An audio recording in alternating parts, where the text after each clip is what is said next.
রবীন্দ্রনাথ একটি সাজানো ঘটনা। ওই দেখুন, একটা লাইন পড়েই অর্ধেক লোক দাড়ি টেনে হুঁ বলে উঠে চলে গেলেন, বাকি অর্ধেক কথার ইট পাটকেল খুঁজছেন। আরে মশাই ও দিদিমণিরা, এ বেচারাকে ভুল বুঝছেন। তলিয়ে ভাবলে বোঝা যাবে। 25শে বৈশাখে আর 22শে শ্রাবণে গান কবিতার সামনে সাজানো ফটো না, আসলে রবীন্দ্রনাথ আদ্যপ্রান্ত একটি সাজানো ঘটনা। সাজানো মানে কি?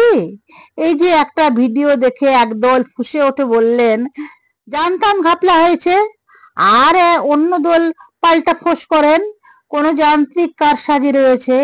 দুটোতেই কিন্তু একটা মিল আছে। ঘটনাটা সাজানোই দুজনের কাছে।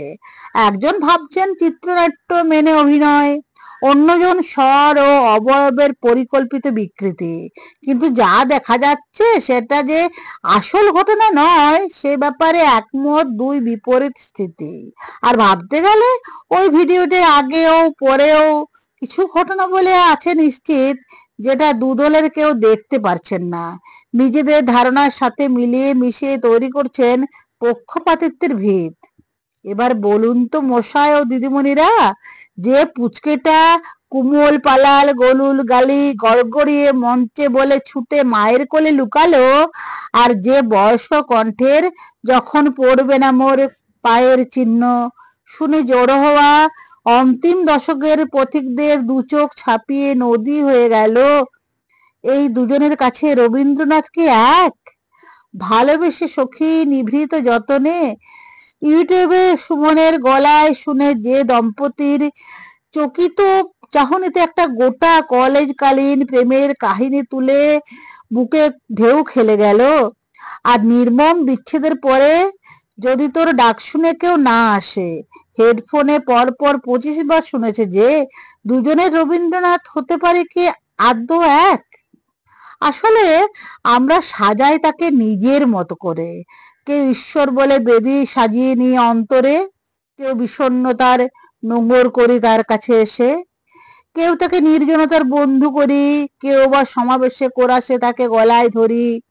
পণ্ডিত তাকে যেমন দেখেন, দার্শনিক তেমন ভাবে দেখেন না মোটেই।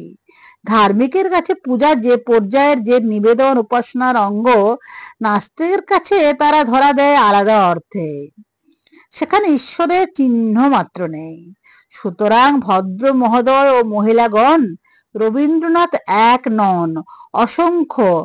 আপনার রবীন্দ্রনাথ, আমার রবীন্দ্রনাথ, ওনার রবীন্দ্রনাথ, এরা সবাই ওই ভিডিওর মতো একেবারে আলাদা আলাদা সব সাজানো ঘটনা। তবে হ্যাঁ, ফায়দা তুলতে যদি কেউ মঞ্চের থেকে ছুড়ে দেন বাণী আর গানের প্রণামী, তাদের জানা দরকার কোনো নির্দিষ্ট কাঁটাতারে তাকে বাঁধতে যাওয়াটা বোকামে। কারণ ওই সাজানো ঘটনা নিয়ে বাঁচা মানুষেরা জানে রবীন্দ্রনাথ কারো সাজানো ঘট না।